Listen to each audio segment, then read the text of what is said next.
Is your little one's eczema turning too many cheeks red? If you're a parent watching your baby struggle with eczema, you know how heartbreaking it can be. Those red, itchy patches can make your baby uncomfortable, and you desperate for a solution. Enter coconut oil, a natural remedy that's as gentle as it is effective. Rich in nourishing properties, coconut oil has been a go-to for many parents dealing with baby eczema. Why? Because it's not only effective in soothing inflamed skin, but also extremely gentle.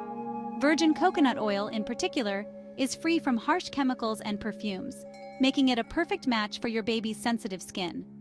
Studies suggest that coconut oil can significantly improve eczema symptoms by moisturizing and protecting the skin barrier. And let's be honest, who can resist that sweet, natural coconut scent?